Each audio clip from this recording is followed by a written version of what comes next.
Hello guys, നമസ്കാരം. കുറച്ച് ദിവസമായിട്ട് പനിയും കുറേയൊക്കെ ആയിട്ട് കെടുപ്പിലായിരുന്നു. ഇന്നൊന്ന് തല പൊക്കിയപ്പോൾ കുറച്ച് കാര്യങ്ങൾ നിങ്ങളോട് പറയണമെന്ന് തോന്നി. അപ്പോൾ ഒന്നാണ് കേട്ടോ, 2020 നമ്മുടെ ചാനൽ തുടങ്ങി സൈക്കിൾ സീരീസും സംഭവങ്ങളൊക്കെ ആയിട്ട് നമ്മൾ കയറി വന്നു.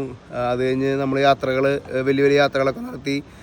ആഫ്രിക്കയിലേക്ക് പോയി, യൂറോപ്പിലേക്ക് പോയി, അന്റാർട്ടിക്ക, എല്ലായിടത്തേക്കും പോയി. അപ്പോൾ അതെല്ലാം കഴിഞ്ഞ് നമ്മൾ ചാനലിൻ്റെ ഗ്രോത്തിന് വേണ്ടിയിട്ട് പുതിയ പുതിയ പരിപാടികളൊക്കെ, ഓരോരോ പുതിയ പ്രോഗ്രാമുകളൊക്കെ നമ്മൾ ചാർട്ട് ചെയ്തു. 2023 മുതലേ നമ്മൾ ചാർട്ടിങ്ങൊക്കെ തുടങ്ങി. പക്ഷേ 2025 നമുക്ക് നമ്മുടെ ഒരു ആദ്യത്തെ പ്രോഗ്രാമായിട്ടുള്ള സ്വപ്ന സഞ്ചാരി നമ്മൾ ജനങ്ങളുടെ മുമ്പിലേക്ക്, നിങ്ങളുടെ മുമ്പിലേക്ക് എത്തിച്ചത്. അപ്പോൾ അത് ഭയങ്കര ആദ്യം സ്ലോ ആയെങ്കിലും പിന്നീട് നല്ല അഭിപ്രായങ്ങളായിരുന്നു. യാത്ര ചെയ്ത ആൾക്കാരുടെ എക്സ്പീരിയൻസ്, നമ്മൾ സഫാരി ടി വിയിൽ നിന്ന് ഇൻസ്പയർ ആയിട്ട്, ആ യാത്രയിൽ നിന്നുള്ള പരിപാടിയിൽ നിന്ന് ഇൻസ്പയർ ആയിട്ട് നമ്മൾ നമ്മുടെ സ്വപ്ന സഞ്ചാരിനെ നമ്മുടേതായ ഒരു വെർഷനിലേക്ക് നമ്മൾ കൊണ്ടുവന്നത്. അപ്പോഴും ഞാൻ ഇത് തുടങ്ങുമ്പോൾ പറഞ്ഞിരുന്നു, നമ്മൾ പുതിയ പ്രോഗ്രാമുകൾ തുടങ്ങുന്നുണ്ട്, നമ്മൾ പുതിയ പുതിയ പരിപാടികൾ പ്ലാൻ ചെയ്യുന്നുണ്ട്. അപ്പോൾ നമ്മൾ ഒരു എപ്പിസോഡിനല്ലല്ലോ പ്ലാൻ ചെയ്യേണ്ടത്, നമ്മൾ കൺസിസ്റ്റൻ്റ് ആയിട്ട് വീഡിയോ വരാൻ വേണ്ടിയിട്ടാണല്ലോ പ്ലാൻ ചെയ്യേണ്ടത്. അപ്പോൾ ഇനി വരാൻ പോണ പരിപാടികളുടെ അപ്ഡേറ്റിനും നിങ്ങൾക്കും ആ പരിപാടികളിൽ അവതരിപ്പിക്കാനായിട്ടുള്ള ഒരു അവസരമാണ് നമ്മൾ ഒരുക്കിയിരിക്കുന്നത്. നമ്മൾ സ്വപ്ന സഞ്ചാരി എല്ലാവരും ഏറ്റെടുത്തു. നല്ല എന്താ പറയുക, യാത്രകൾ ഇഷ്ടപ്പെടുന്ന ആൾക്കാർക്കൊക്കെ ഭയങ്കര ഇഷ്ടപ്പെട്ട പ്രോഗ്രാമായി മാറി.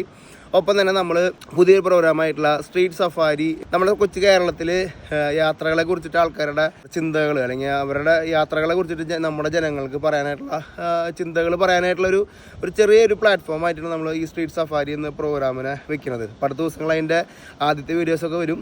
ഒപ്പം തന്നെ നമ്മൾ മുന്നേ പോഡ്കാസ്റ്റ എന്ന് പറഞ്ഞിട്ടുള്ളൊരു പ്രോഗ്രാം നമ്മളൊരു വർഷം മുമ്പേ അമേരിക്കയിൽ വെച്ചിട്ട് ട്രൈ ചെയ്തിരുന്നു. അപ്പോൾ അതിൻ്റെ ഒരു പൂർണ്ണതയിലേക്ക് നമ്മൾ കൺസിസ്റ്റൻ്റ് ആയിട്ട് പോഡ്കാസ്റ്റുകൾ അറേഞ്ച് ചെയ്യാനായിട്ട് പ്ലാൻ ചെയ്യുന്നത്. അതും ലേഡീസ് മാത്രം സംസാരിക്കുന്ന ഒരു പോഡ്കാസ്റ്റ് പ്രോഗ്രാമാണ് നമ്മൾ പ്ലാൻ ചെയ്യുന്നത്. അപ്പോൾ ഞാൻ ഈ പറയാനായിട്ടുള്ള കാരണം എന്താണെന്ന് വെച്ച് കഴിഞ്ഞാൽ, നമ്മുടെ ഈ പ്രോഗ്രാം ഉണ്ടല്ലോ, ഈ സ്ട്രീറ്റ് സഫാരിയും പോഡ്കാസ്റ്റ് പ്രോഗ്രാമൊക്കെ ഉണ്ടല്ലോ, അതിലേക്ക് നമുക്ക് ലേഡീസ് സ്റ്റാഫിന് ആവശ്യമുണ്ട്. സ്റ്റാഫ് എന്ന് പറയാൻ പറ്റില്ല, ലേഡീസ് ആങ്കർ അല്ലെങ്കിൽ നന്നായിട്ട് സംസാരിക്കാൻ കഴിവുള്ള ആർക്കും അതിൽ നമുക്ക് അപ്ലിക്കേഷൻ കൊടുക്കാം. നിങ്ങൾ ചെയ്യേണ്ടത് ഇത്ര മാത്രം, ഈ നമ്മുടെ താഴെ കാണുന്ന നമ്പറിൽ നിങ്ങൾക്ക് വിളിക്കാം അല്ലെങ്കിൽ മെസ്സേജ് അയക്കാം. നന്നായിട്ട് സംസാരിക്കാനും, നമുക്ക് അറിയാമല്ലോ, നമുക്കൊരു പോഡ്കാസ്റ്റ് പ്രോഗ്രാം ചെയ്യണമെന്ന് വെച്ച് കഴിഞ്ഞാൽ നമുക്ക് നല്ല രീതിയിൽ സംസാരിക്കാനും, കുറച്ച് ലോകറിവൊക്കെ ഉള്ള ആൾക്കാരാണെങ്കിൽ സ്വല്പം കൂടി നല്ലതാണ്. നിങ്ങൾക്ക് ആ പ്രോഗ്രാമിലേക്ക് ആങ്കറായിട്ട് വരണം താല്പര്യം ഉണ്ടെങ്കിൽ, അല്ലെങ്കിൽ നിങ്ങൾക്ക് ചുറ്റുള്ള ആൾക്കാർ ആരെങ്കിലും ഈ വീഡിയോ ഷെയർ ചെയ്ത് കൊടുക്കാം താല്പര്യം ഉണ്ടെങ്കിൽ നമ്മൾ താഴെ നമ്പറിൽ ബന്ധപ്പെടാം. ഒപ്പം തന്നെ നമ്മളെല്ലാ ജില്ലകളിലും നമ്മുടെ സ്ട്രീറ്റ് സഫാരി പഠിക്കാമെന്നാണ് ഉദ്ദേശിക്കുന്നത്. അപ്പോൾ ഓരോ ജില്ലകളിലും നമുക്ക് ഓരോ സ്റ്റാഫിന് ആവശ്യമുണ്ട് നമ്മുടെ ഈ പ്രോഗ്രാമിന് വേണ്ടി മാത്രം. അപ്പോൾ ഒരു മാസത്തിൽ 1-2 തവണയൊക്കെയാണ് നമുക്ക് പ്രോഗ്രാമിൻ്റെ ഒരു ആവശ്യം വരുള്ളൂ. അപ്പോൾ നിങ്ങൾ പാർട്ട് ടൈമായിട്ട് നല്ല ആങ്കറായിട്ട് നിൽക്കാൻ പറ്റിയ ആൾക്കാരൊക്കെ ഉണ്ടെന്ന് വെച്ച് കഴിഞ്ഞാൽ, അതാണായാലും പെണ്ണായാലും ഒന്നും കുഴപ്പമില്ല കേട്ടോ, നമുക്ക് നമ്മുടെ താഴെ കാണുന്ന നമ്പറിൽ ബന്ധപ്പെടാം. ഒപ്പം തന്നെ നമ്മളിപ്പോഴും പറയുന്നത് നല്ല എഡിറ്റ് നമുക്ക് എന്താണെന്ന് വെച്ച് കഴിഞ്ഞാൽ, എല്ലാവർക്കും ജോലി കൊടുക്കുന്ന താല്പര്യം നമുക്കറിയാം. എല്ലാവർക്കും ജോലി കൊടുക്കുന്നത് പ്രാക്ടിക്കൽ അല്ല. പക്ഷേ നമ്മൾ നല്ല സ്കില്ലായിട്ടുള്ളതും എക്സ്പീരിയൻസ് ആയിട്ടുള്ള എഡിറ്റേഴ്സിന് നമ്മൾ നോക്കണത്. അപ്പോൾ നമ്മൾ കഴിഞ്ഞ വീഡിയോ കിട്ടപ്പോൾ ഒരുപാട് പേര് നമ്മളെ സമീപിച്ചു. പക്ഷേ നമ്മൾ വർക്കുകൾ കാണിച്ചിട്ട് പറഞ്ഞപ്പോൾ നമുക്ക് അത്രയ്ക്ക് അങ്ങോട്ട് നമ്മളൊരു പ്രോ റേഞ്ചിൽ പോകുന്ന ഒരു ചാനലായതുകൊണ്ട് നമുക്കൊരു നമ്മളെക്കാളും നന്നായിട്ട് എഡിറ്റ് ചെയ്യുന്ന, അല്ലെങ്കിൽ നമ്മളെക്കാളും നന്നായിട്ട് പെർഫോം ചെയ്യുന്ന ആൾക്കാരെയാണല്ലോ നമ്മൾ ഹയർ ചെയ്യേണ്ടത്. അപ്പോൾ അത് കാരണം തന്നെ നിങ്ങൾ നല്ല എഡിറ്റേഴ്സൊക്കെ ഉണ്ടെന്ന് വെച്ച് കഴിഞ്ഞാൽ, വീണ്ടും നമ്മൾ പറയണം, നിങ്ങളുടെ ചുറ്റുള്ള നല്ല എഡിറ്റേഴ്സിന് ജോലി ഇല്ലാണ്ട് വീട്ടിൽ വെറുതെ ഇരിക്കുന്നത്, നന്നായിട്ട് എഡിറ്റ് ചെയ്യുന്ന ആളെ ഇഷ്ടം. പക്ഷേ എന്താ ചെയ്യുക, ഒരു ജോലി ഇല്ല എന്ന് പറയുമ്പോൾ അങ്ങനെയുള്ള ആൾക്കാരൊക്കെ നമ്മുടെ താഴെ നമ്പറിൽ ബന്ധപ്പെടാം. ഒപ്പം തന്നെ നല്ല ടാലൻ്റ് ആയിട്ടുള്ള ആൾക്കാർ നമ്മൾ ക്ഷണിക്കുന്നു കേട്ടോ. അപ്പോൾ ഈ കാര്യം പറയണം ഞാൻ ഇന്ന് ഈ ചെറിയൊരു വീഡിയോ ഇടുന്നത്. ഒപ്പം നിങ്ങൾ തന്ന എല്ലാ സപ്പോർട്ടും, നമ്മുടെ സ്വപ്ന സഞ്ചാരി ഞാൻ വിചാരിച്ചേക്കാളും നല്ല രീതിയിൽ കൺസിസ്റ്റൻ്റ് ആയിട്ട് നമുക്ക് ചെയ്യാൻ പറ്റുന്നുണ്ട്. അതന്നെ വലിയൊരു അനുഗ്രഹമാണ്. നിങ്ങളെ തുടക്കത്തിൽ കുറച്ച് ചെറിയ രീതിയിൽ തുടങ്ങിയെങ്കിൽ ഇപ്പോൾ നല്ല രീതിയിൽ നമുക്ക് നല്ല നല്ല ആൾക്കാരെ, നല്ല ട്രാവൽ ചെയ്തിട്ടുള്ള എക്സ്പീരിയൻസ് ഉള്ള ആൾക്കാരെയൊക്കെ നമുക്ക് നമ്മുടെ ചാനലിൽ കൊണ്ടുവരാൻ പറ്റുന്നുണ്ട്. ഇത്രയും ലക്ഷം ആൾക്കാരുള്ള നമ്മുടെ ചാനലിൽ യാത്ര ചെയ്ത എക്സ്പീരിയൻസ് ഉള്ള ആൾക്കാർക്ക് ആർക്കും നമ്മുടെ ചാനലിൽ വന്ന് കഥ പറയാം. അപ്പോൾ അത് നമ്മുടെ സ്റ്റുഡിയോ തൃശ്ശൂരാണുള്ളത്. അപ്പോൾ തൃശ്ശൂർ വന്ന് കഥ പറയാനായിട്ട് ആഗ്രഹിക്കുന്ന ആൾക്കാർക്ക്, വരാൻ പറ്റുന്ന ആൾക്കാർക്ക്, ഇപ്പോൾ അടുത്ത ദിവസം ദുബായിൽ നിന്ന് കഥ പറയാനായിട്ട് തൃശ്ശൂർക്ക് വരുന്നുണ്ട് നമ്മുടെ ചാനലിലേക്ക്. അതൊക്കെ കേൾക്കുമ്പോഴാണ് നമുക്ക് ഇത്രയും വലിയ സന്തോഷം വേറെ ഇല്ല കേട്ടോ. അപ്പോൾ അടുത്ത ദിവസം വരുന്ന കവിത ചേച്ചി വരും നമ്മുടെ ഈ പരിപാടിക്ക് വേണ്ടിയിട്ട് മാത്രമാണ് വരണത്. അപ്പോൾ അതൊക്കെ കേൾക്കുമ്പം സന്തോഷം.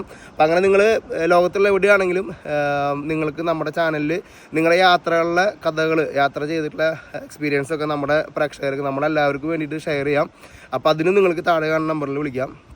എന്തായാലും എന്ത് പറഞ്ഞാലും വിളിക്കാമെന്ന് പറയില്ല താഴെ, അത് നമ്പർ ഞങ്ങൾ കൊടുത്തിട്ടുണ്ട്. അപ്പോൾ ഈ പറഞ്ഞ ഏതെങ്കിലും കാര്യങ്ങളിൽ നിങ്ങൾ ഓണാണെന്ന് വെച്ച് കഴിഞ്ഞാൽ നിങ്ങൾ താഴെ നമ്പറിൽ വിളിച്ചോ.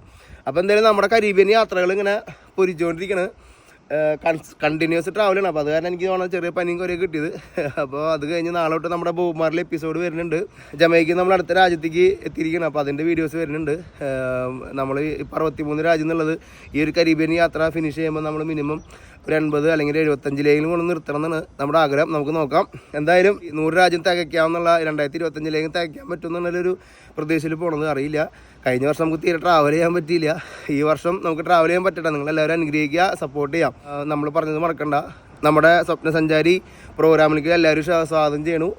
നല്ല എഡിറ്റേഴ്സ്, നല്ല ആങ്കർമാർ, നല്ല എന്ന് പറയുന്നത് എഡിറ്റേഴ്സ് നമ്മൾ നോക്കണമല്ലോ. ആങ്കർമാർ ഇപ്പോൾ നമുക്ക് എന്താ പറയുക, നന്നായിട്ട് സംസാരിക്കാനും ആൾക്കാരായിട്ട് മിങ്കിൾ ചെയ്യാൻ പറ്റും. ആർക്കും നമ്മുടെ കൂടെ ജോയിൻ ചെയ്യാം. ട്രാവലിസ്റ്റയുടെ കുഞ്ഞൊരു വീഡിയോ ഇവിടെ വെച്ച് അവസാനിപ്പിക്കണം. നാളെ നമ്മുടെ ബോബ് മാർലി ഇൻ്റർനാഷണൽ വീഡിയോ ആയിട്ട് കാണാം. Take care. Bye bye.